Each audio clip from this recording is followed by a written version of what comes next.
Good morning, you're watching News 9. I'm Karthik Malhotra. The big story that we are bringing to you this hour: will India stop buying Russian oil? Donald Trump says yes, but India is yet to respond officially. That's the big story that we will be tracking for you. Also on the show, we will bring you an expert view that as India commences the sixth round of trade talks with the US, are we likely to see an upward momentum in stock markets? And staying with the function of trade, US says that it is on a full-on trade war with China.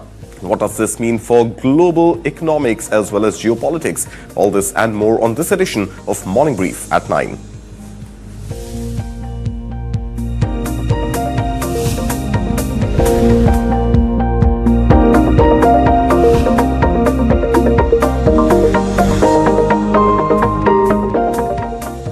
This is Morning Brief at 9 right here on News 9. First up, the headlines.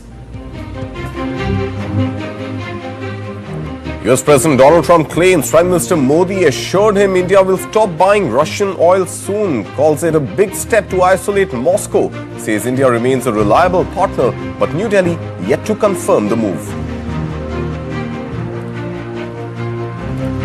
U.S. Trade Representative Jamieson Greer calls China's new export curbs a global supply chain power grab, says Washington and allies will not accept the move. Trump declares U.S. China tensions a full-scale trade war ahead of upcoming South Korea meeting, warns of sustained conflict over soybean, rare earth and cooking oil disputes with potential 100% tariffs looming. India-EU free trade agreement talks reach final stage. Commerce Secretary Rajesh Agrawal says 14th round in Brussels shows positive progress as both sides focus on rules of origin and key trade issues. India's unemployment rate rises to 5.2% in September as rural and urban areas see marginal increase. Female workforce participation grows and worker population ratio hits highest level since May of this year. India's trade deficit hits an 11-month high at $32.15 billion in September as imports surge faster than exports. Gold imports nearly double. Hyundai Motor Company doubles down on India with 45,000 crore rupee investment by 2030. Appoints first Indian head Tarun Garg. Plans 26 product launches including EVs as well as SUVs.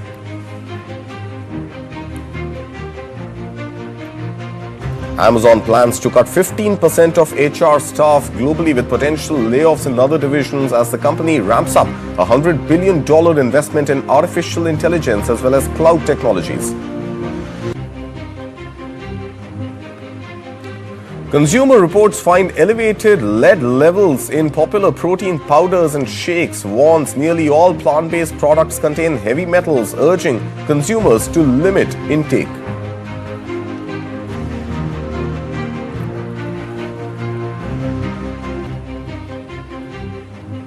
On to the big story that we're tracking for you this morning. Donald Trump has once again made a big claim, one that India is yet to officially respond to. The U.S. President said that Prime Minister Narendra Modi has assured him that India will stop buying oil from Russia.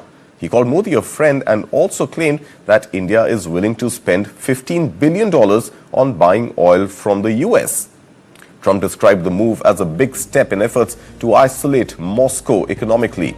Now, speaking to reporters at the White House, Trump said he had flagged concerns with Prime Minister Modi about India's continued imports of Russian crude as the U.S. believes it helps fund Putin's war.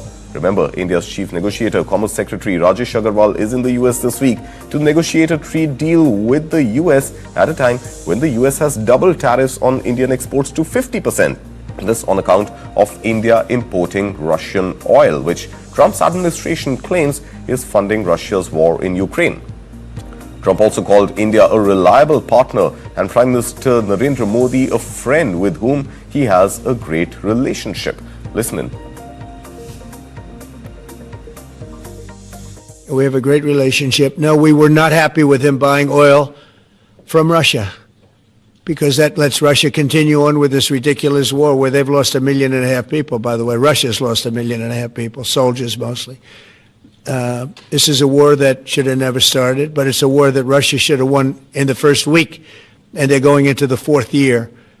And I want to see it stop. So I was not happy that India was buying oil. And he assured me today that they will not be buying oil from Russia. That's a big stop. And he's assured me there will be no oil purchased from Russia. I don't know, maybe that's a breaking story. Can I say that? Would you say? There will be no oil. And replying to a question, Trump said that India could not immediately halt shipments, calling it a little bit of a process. But that process will be over soon. Listen in to Trump again. Not buying his oil from Russia. It started. You know, you can't do it immediately. It's a little bit of a process. But the process is going to be over with soon. However, New Delhi has not confirmed yet that Trump's claim of India halting Russian oil imports. If Trump's claims are true, this would be a major departure from India's previously stated position of securing its national economic interests, and that India and China buying Russian oil was in consultation with the Joe Biden administration to keep global oil prices moderate. Remember, India and the European Union are also in talks to seal the contours of a free trade agreement, and India's Russian oil purchase could prove to be a slippery slope there as well.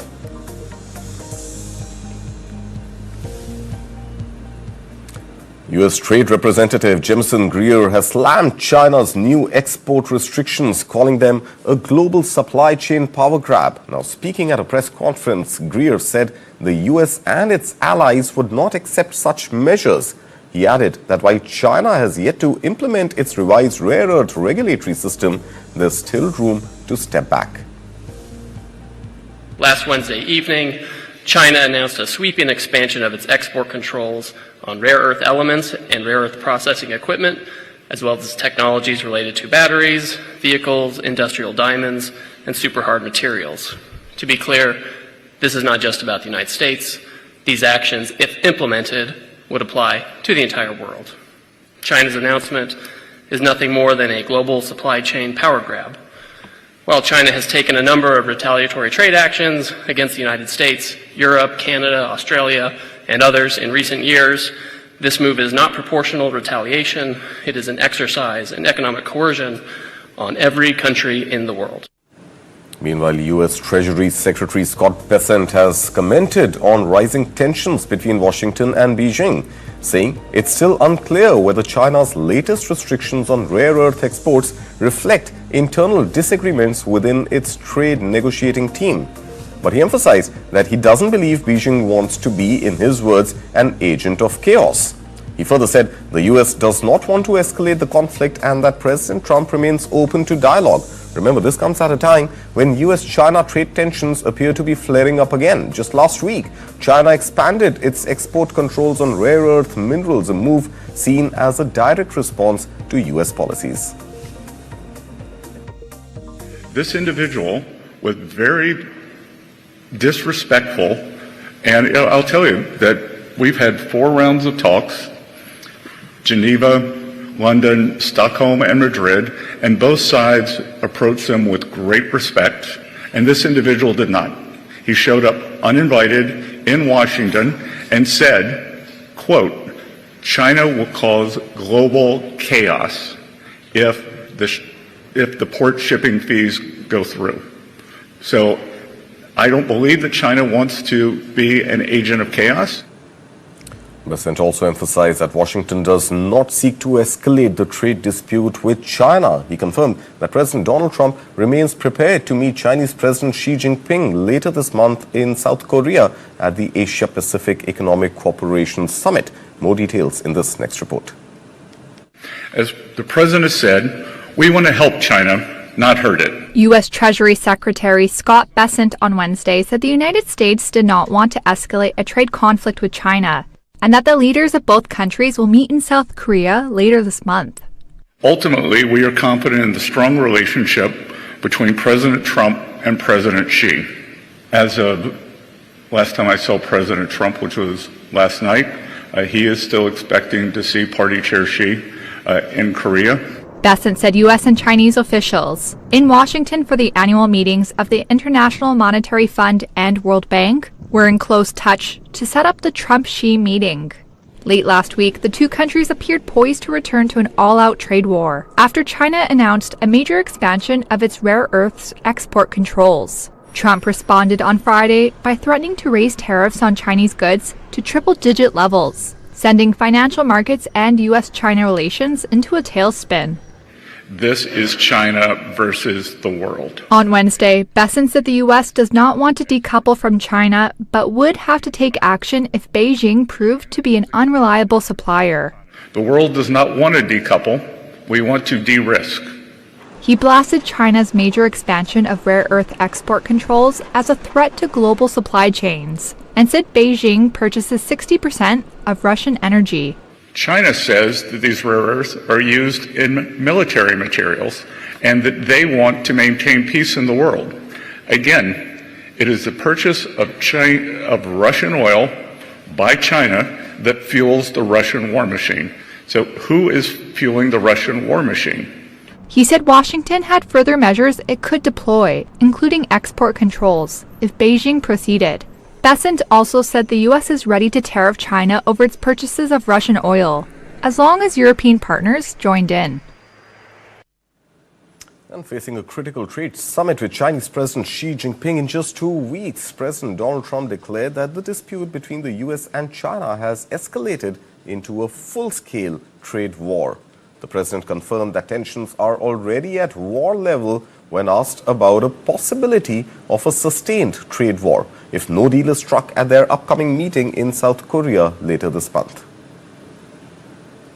Mr. President, you're meeting with President Xi in a few weeks. Yeah. If you can't come to an agreement or a deal at that meeting, are we in for a sustained trade war with China?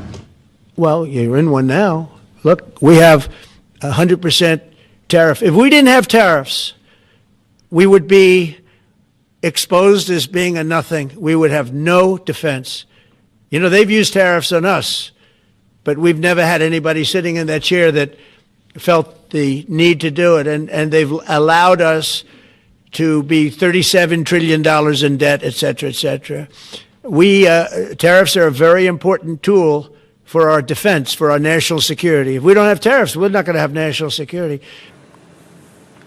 The latest flare-up began after China halted imports of American soybeans, shifting its sourcing to Argentina and Brazil in retaliation against U.S. tariffs introduced in April this year. Now, in response, on October 14th, the U.S. announced it would cease buying cooking oil from China. Earlier this month, China's move to restrict exports of rare earth minerals vital for U.S. industries, including defense and electronics, reignited the tit-for-tat exchange of tariffs. Now, Trump responded by threatening to impose 100% tariff from November 1st on top of the existing 30% levies on Chinese goods. Now, these rare earth minerals accounted for 70% of U.S. imports from China between 2020 and 2023, underscoring the strategic nature of this trade conflict.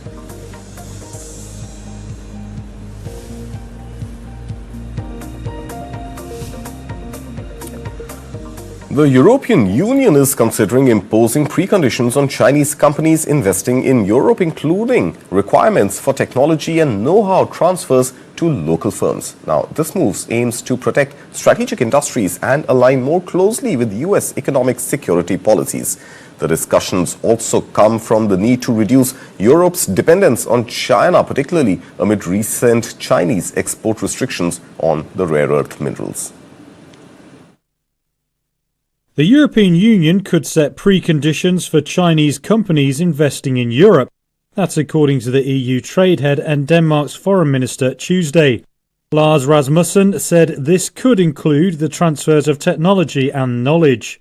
EU ministers discussed the bloc's economic security during a meeting hosted by Denmark. It comes ahead of a paper the European Commission is due to present on the topic by the end of the year. The EU says China has benefited from large-scale technology transfers from European businesses set up there.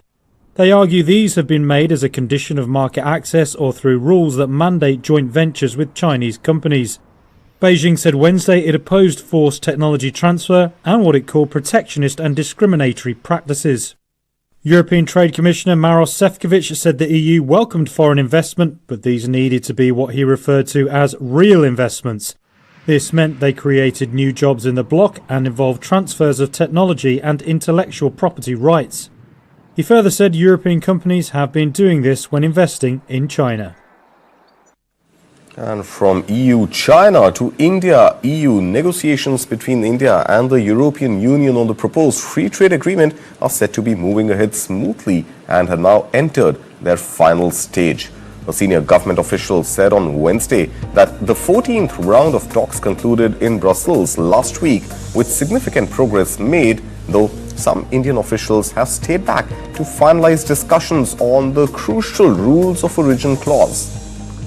Now remember, the rules of origin provision, one of the key elements in any trade deal, determines the minimum level of processing that must take place within a partner country for a product to qualify as originating from that nation. Now this provision is essential in ensuring that the benefits of the FTA go to products genuinely made in India or the EU rather than being routed through third countries. While the schedule for the next round of talks hasn't been finalized as yet, Agrawal said discussions are continuing as several issues require constant re-engagement between the two sides. Remember, European Union officials are also expected to visit New Delhi next month to push the talks forward. If concluded, the India-EU FTA would be one of India's most significant trade pacts aimed at boosting investment, exports and cooperation between two of the world's largest economies.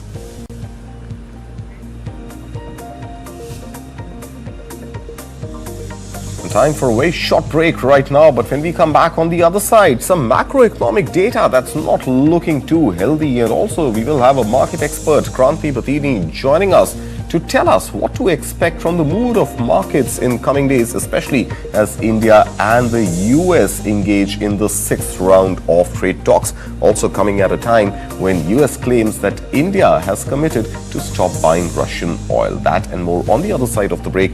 You're watching Morning Brief at 9 right here on News 9.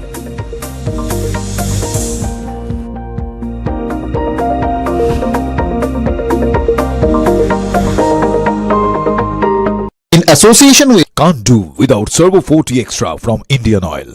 Alakazam face disappear. Moonlight. Smooth, silent, seamless.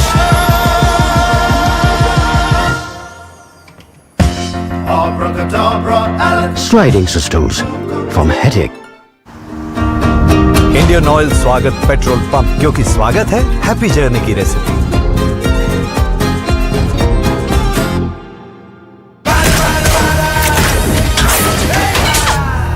हम यहाँ जान पे खेल रहे हैं, तू phone पे खेल रहा है। अरे पापा की गाड़ी का इंश्योरेंस रिन्यू कर रहा हूँ। बड़े शौकीन पापा है, इतनी बड़ी गाड़ी। तो एको से कराना। क्यों? क्योंकि जितनी बड़ी गाड़ी एको पर उतना ज्यादा फायदा। नहीं फटा। अब फटी कार का action hero echo. This is where it happened.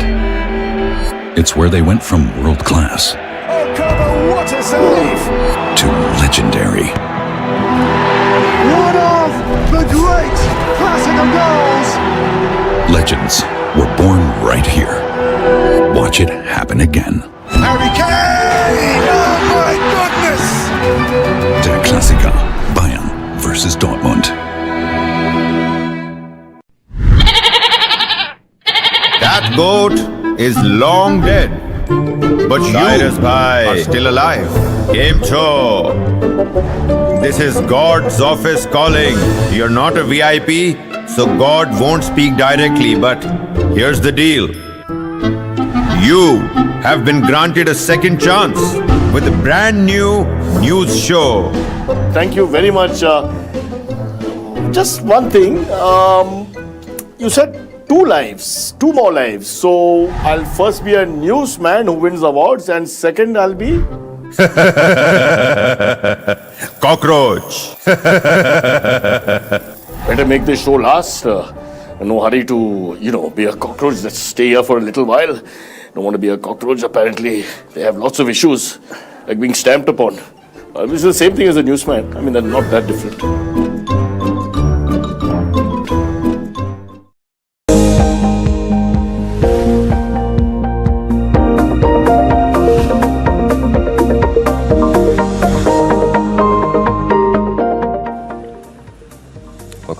watching News 9. This is Morning Brief at 9. On to some macroeconomic data, and it doesn't augur too well for India's growth story. Let's begin first with the unemployment rate for those aged 15 years and above. That number has edged up slightly to 5.2% in the month of September, according to the latest periodic labor force survey released by the Ministry of Statistics and Program Implementation. The rate had been 5.1% in August and 5.2% in July, with a peak of 5.6% in the month of May and June.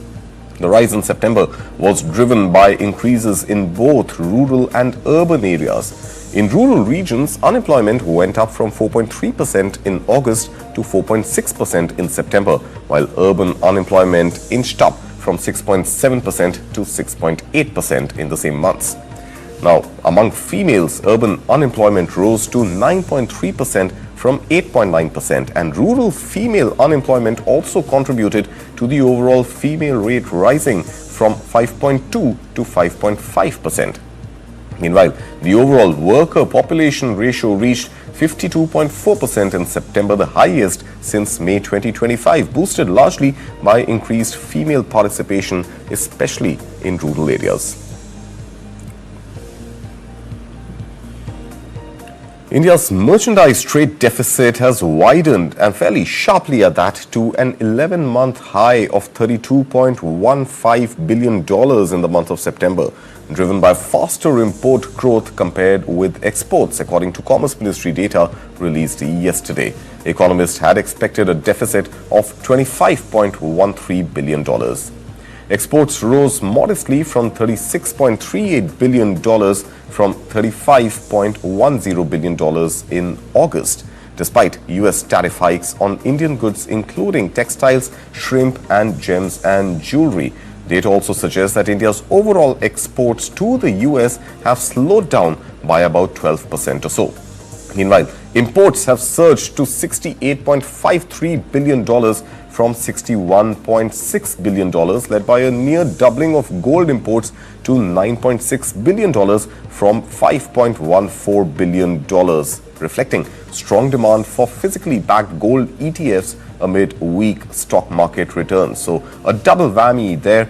High gold prices and the festive season sharply increasing India's gold imports and hence widening India's trade deficit.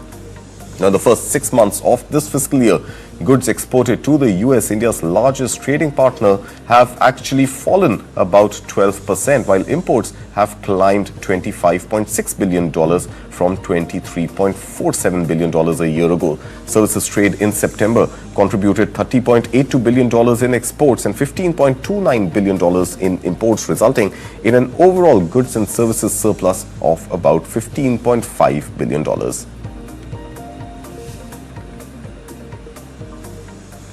And on to some corporate news now. South Korean auto giant Hyundai Motor Company is deepening its commitment to India with planned investments of 45,000 crore rupees by the year 2030 and appointing Tarun Garg as the first Indian head of its operations in the country. From COO, Tarun Garg now takes charge as MD of Hyundai Motor India.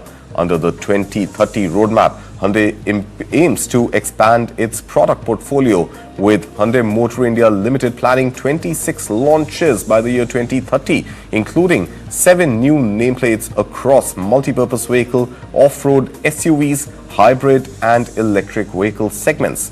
A locally designed and manufactured electric SUV is expected in 2 years from now, by 2027. Hyundai Capital, the company's sales finance arm, will enter India by the second quarter of 2026, while luxury brand Genesis will begin local assembly by 2027. At Hyundai Motor India Limited's first Investor Day, President and CEO Jose Munoz highlighted a target of up to 30% export contribution and positioned India as a potential global EV manufacturing hub. Now, emphasizing the company's global growth from number 7 to number 3 in sales between 2008 and 2022, Munoz said Hyundai invests and expands even when competitors retreat, reinforcing its long-term commitment to Indian market.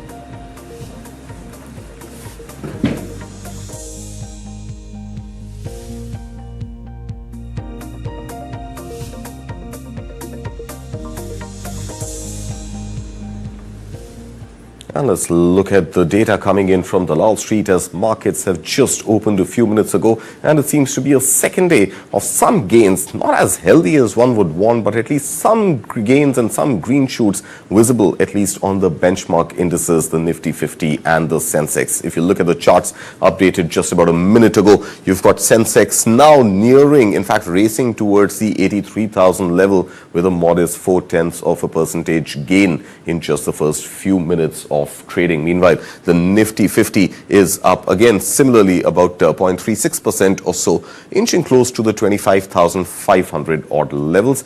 Not as much bullishness or buoyancy in the small cap and mid cap space, and those indices are also up, thankfully, in the green this morning. If you look at the Nifty 50 heat map and see some of the sectors that are shining or outshining the others yesterday, it seems a bit of a mixed bag. One would have expected potentially the oil companies to take a beating, especially given the fact that Donald Trump has gone ahead and said that India will stop purchasing Russian oil, and that would have presumably had a negative impact on Reliance, but Reliance is up about 0.4% or so in trade. Its competitor ONGC, meanwhile, is down about 0.5 percentage point or so. Meanwhile, look at other companies. The IT pack continues to be a mixed bag. Like we saw yesterday, Infosys was down more than 1% yesterday. It's down about 0.6% or so today as well, at least in the first 10 minutes or so of trading.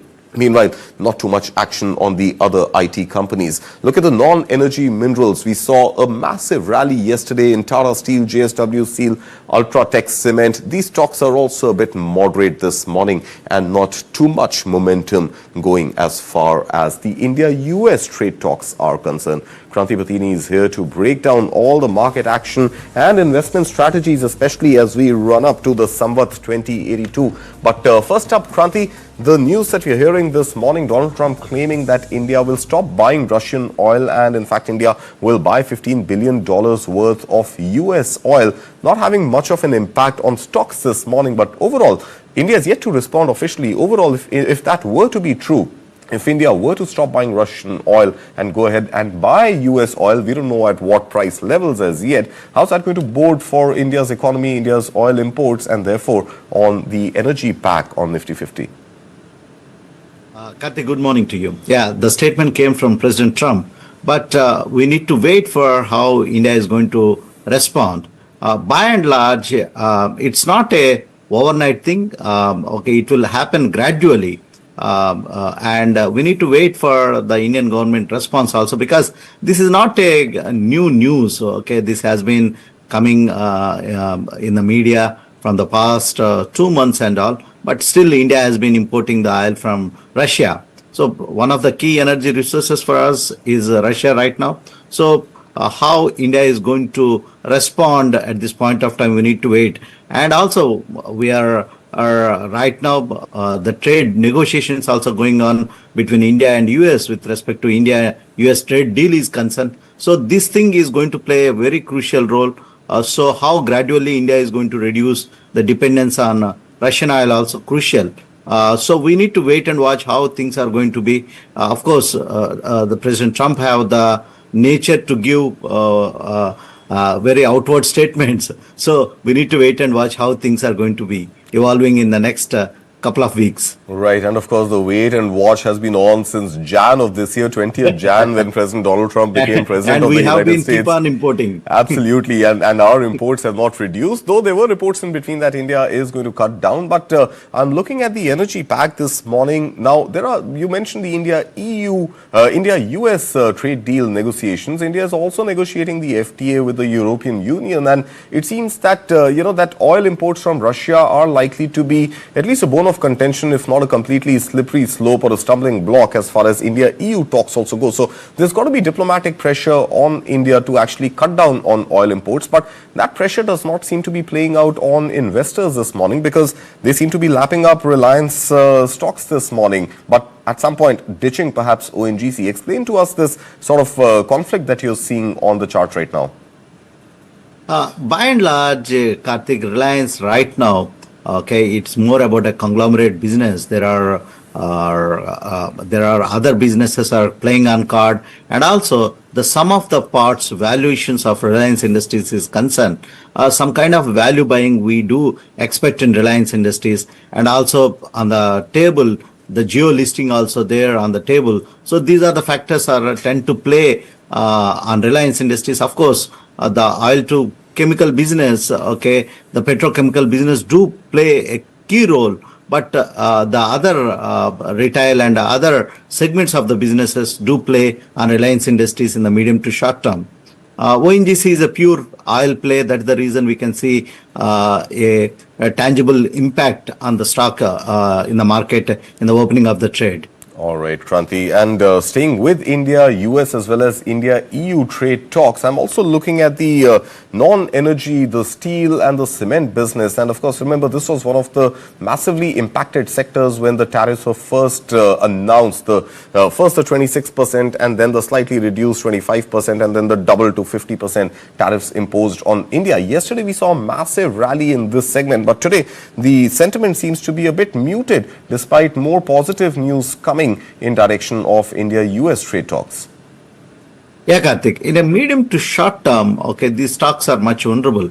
But given the kind of the long-term outlook for these stocks, within the domestic demand is concerned, that's going to be robust in the coming quarters. So if you say these stocks are insulated from the external shock, no, definitely, because of the tariff worries have been weighing for all these companies with respect to their exports are concerned, but domestic business is going to drive these companies in the coming quarters, Karthik. So by and large, investors can stay invested in these stocks and the domestic growth worries that has been hampering these stocks market sentiment in the medium to short term. So that was the reason the stocks have been in a range bound, especially the infra-led stocks like metals and cement stocks are concerned. So one can hold on at this point of time, and the domestic demand is going to drive the sales and revenues in the next coming quarters.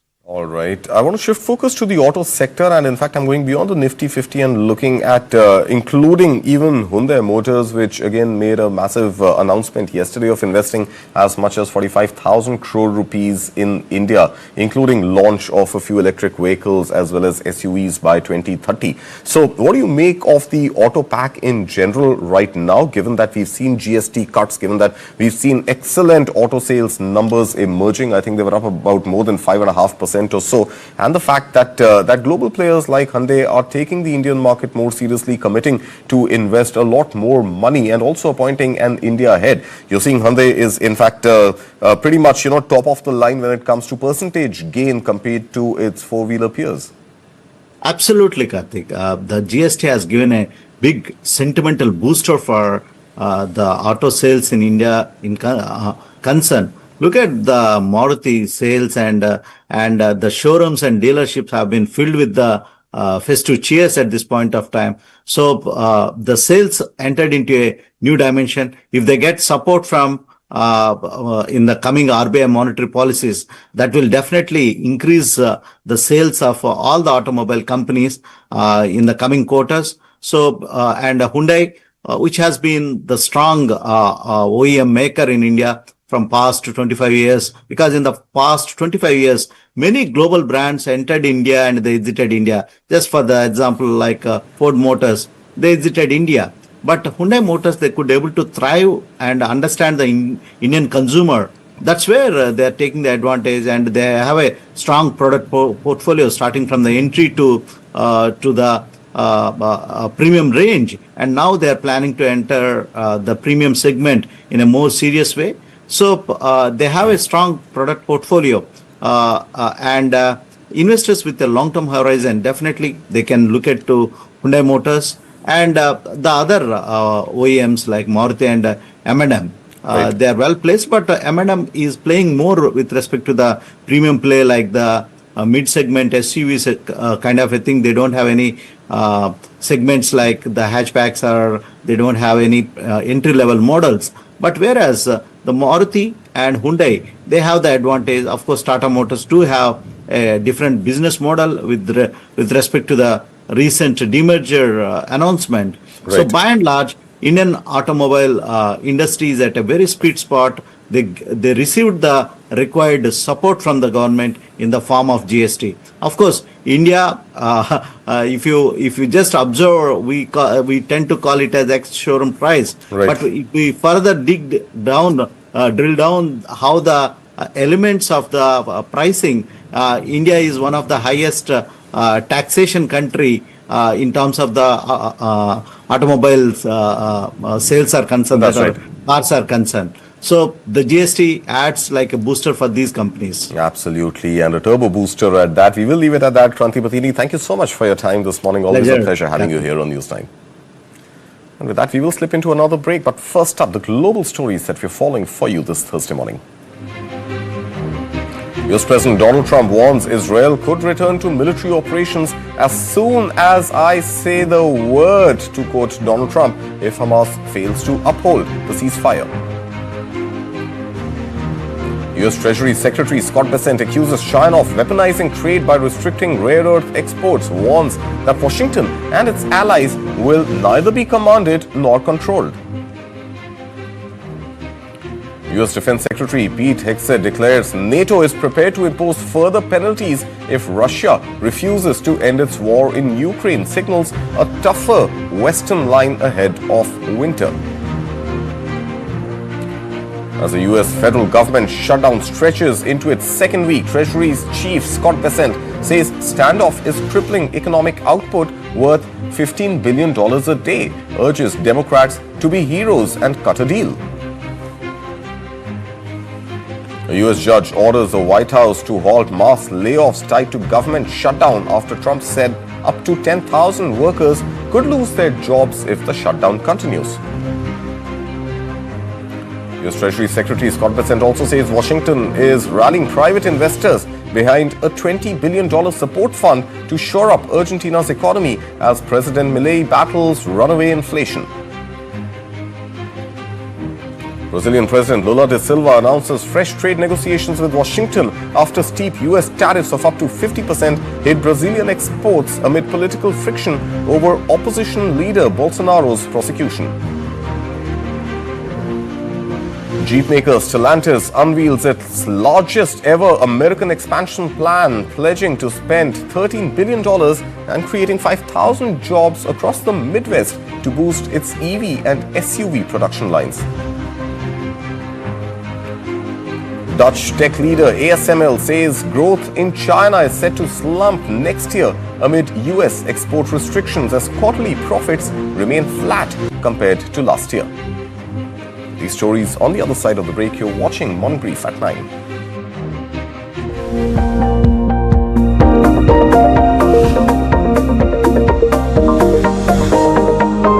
Associate sponsor bank of Baroda के संग त्योहार की उमंग।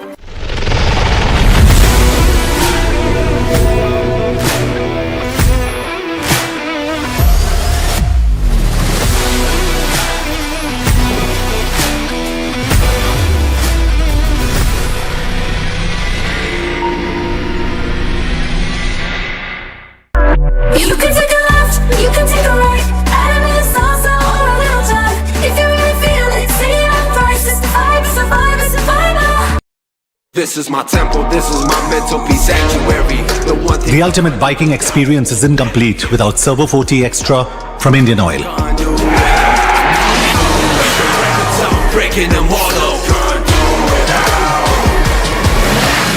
Servo 40 Extra from Indian Oil. Can't do without it.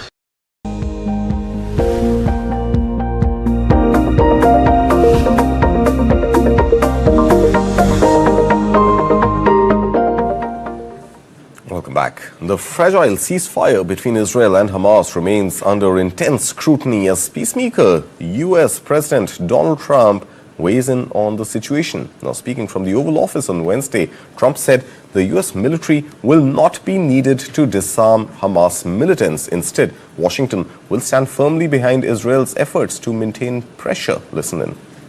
Today suggests that Hamas needs to hurry up and disarm and follow your comprehensive plan. Yeah. That it was the head of CENTCOM saying that. Is that not a signal to Hamas, to the rest of the world, that at some point the U.S. military may more directly engage? We won't need the U.S. military.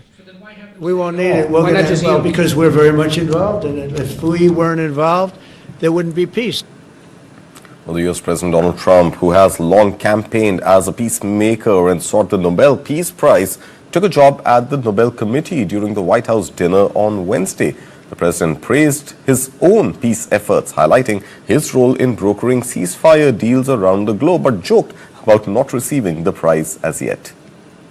In fact, the Prime Minister of Pakistan came and saw me, and he was emotional about it. And in front of a group of people, he said, "This man saved 3 million, 5 million, maybe an untold number of lives." And it was just recently that this happened. And we did numerous of them like that. And part of the reason we did it was trade. I think of the 8, I would say 5 were because of trade. You know, the power of trade, but the power of tariffs.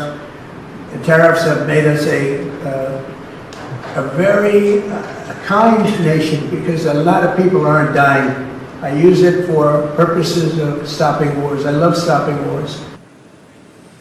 And with the war in Ukraine dragging on, U.S. Secretary of War Pete Hegseth issued a stern warning to Moscow on Wednesday. Now, speaking at a NATO meeting, Hegseth said the United States and its allies are prepared to impose costs on Russia for its ongoing aggression in the conflict if it does not end soon. Take a look at this report. All countries need to translate goals into guns. U.S. Defense Secretary Pete Hegseth on Wednesday had a warning for Russia on the Ukraine war.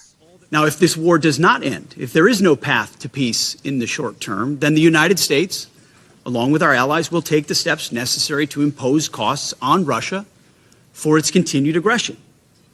If we must take this step, the U.S. War Department stands ready to do our part in ways that only the United States can do. Hegseth spoke at a meeting of the Ukraine Defense Contact Group of Kyiv's allies at NATO headquarters in Belgium's capital, Brussels. His comments come as U.S. President Donald Trump's administration is considering a request by Ukraine for long-range Tomahawk missiles. This is not a war that started on President Trump's watch, but it will end on his watch. So let us seize this moment, strongly forge peace in Ukraine, and let's bring peace through strength. Thank you very much.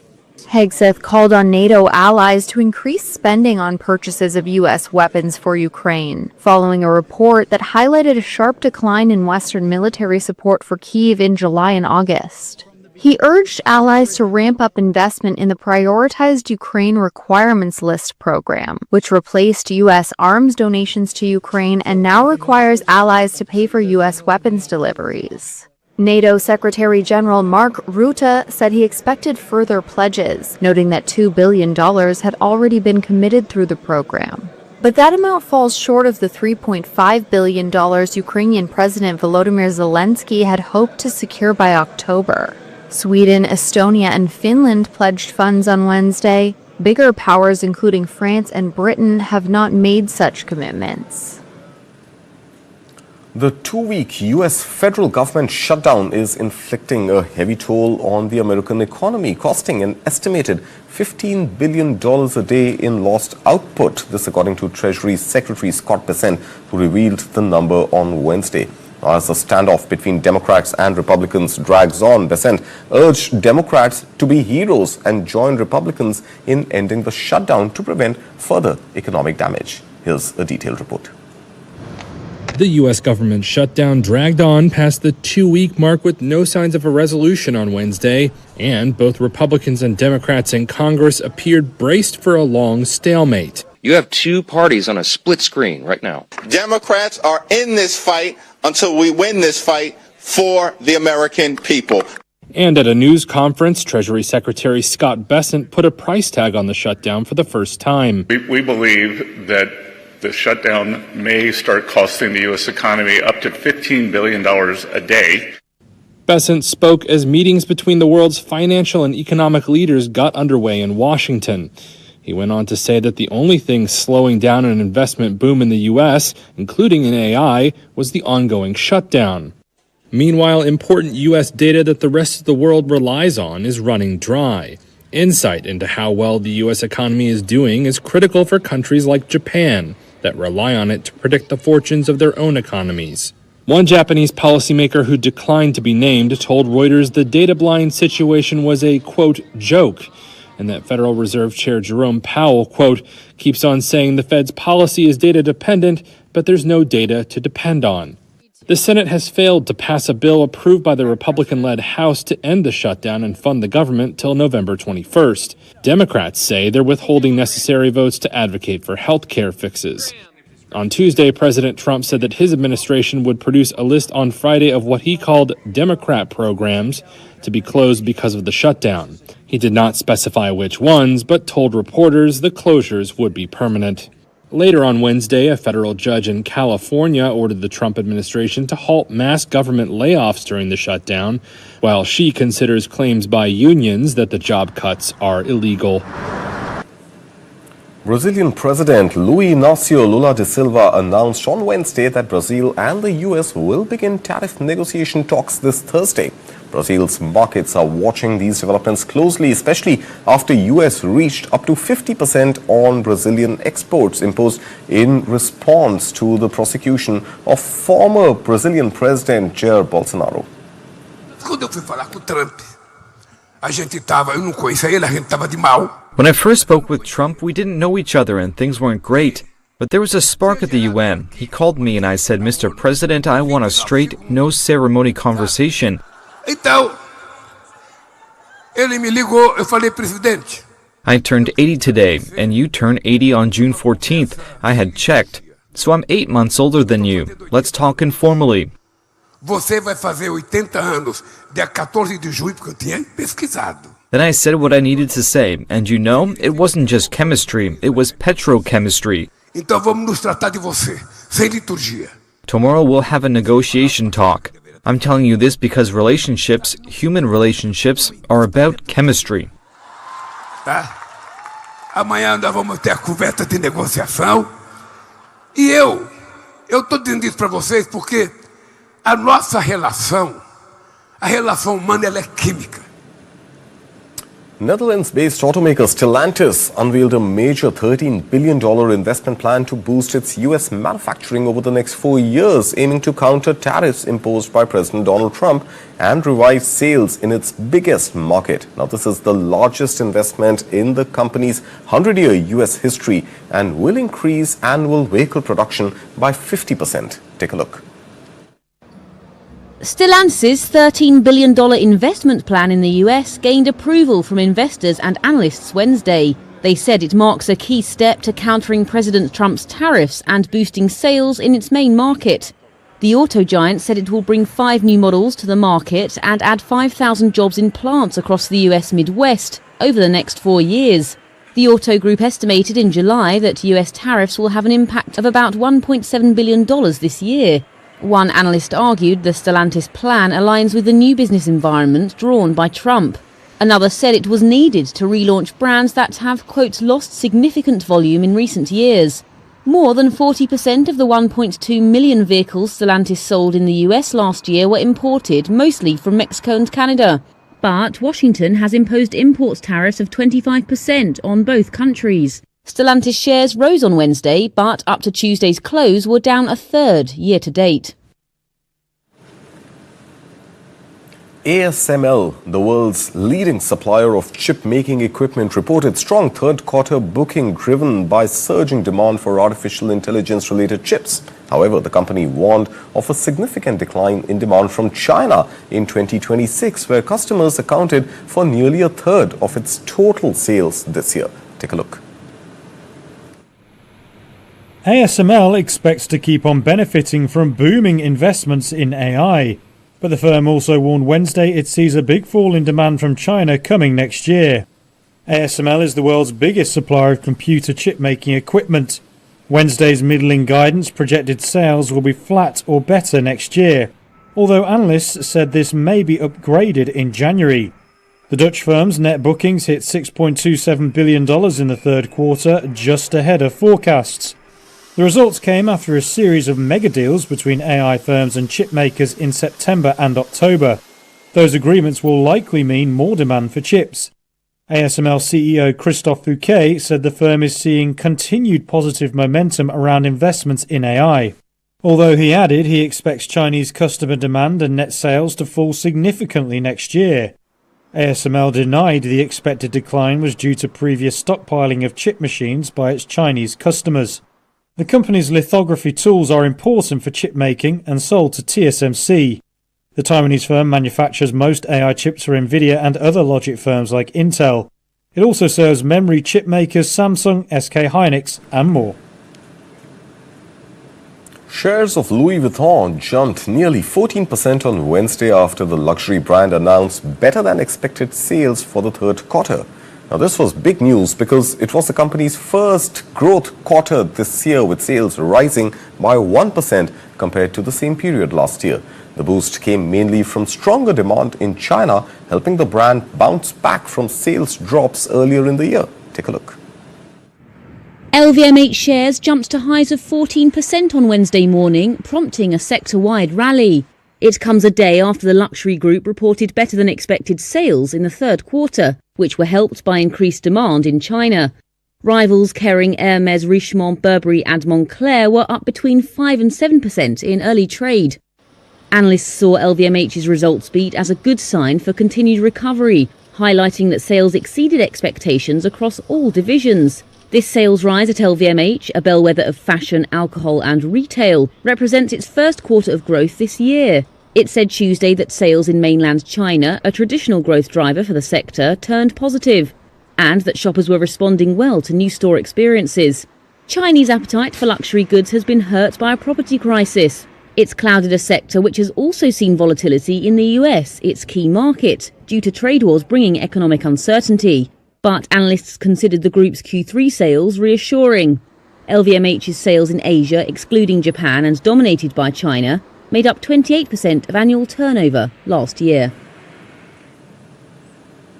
Tech giant Amazon is reportedly planning to cut around 15% of its human resources staff, with potential layoffs in other departments as well, according to reports. The company has not disclosed the total number of employees affected or the exact timeline for the cuts. Amazon's HR division, known internally as the People Experience Technology or PXT team, has over 10,000 employees globally and handles recruiting, technology and traditional HR functions. Now, earlier this year, the company also reduced staff in its consumer devices unit, Wondery Podcast division and Amazon Web Services too. The move comes as Amazon ramps up investments in artificial intelligence while tightening employee costs. The company plans to spend over $100 billion this year on capital expenditure, mainly focused on cloud and AI centers. CEO Andy Jassy says and has emphasized adopting AI, both daily and complex tasks, urging employees to develop AI skills to enhance career opportunities amid the ongoing restructuring.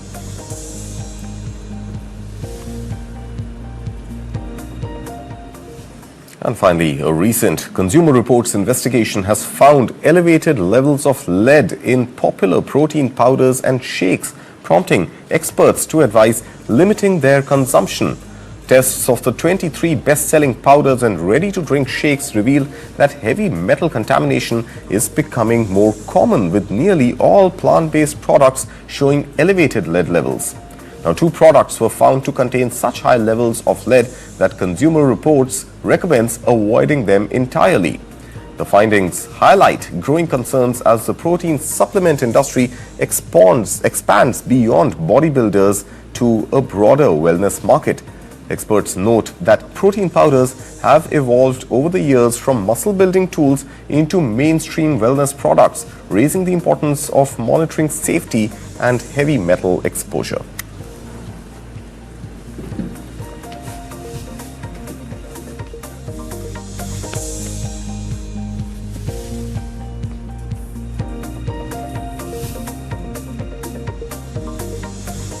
And with that, we come to an end of this edition of the Morning Brief at 9. But news continues right here on News9 on the other side, so stay tuned.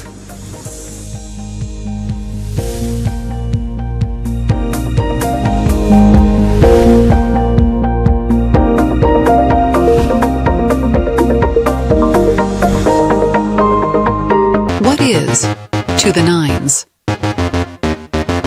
In literal terms, it's perfection.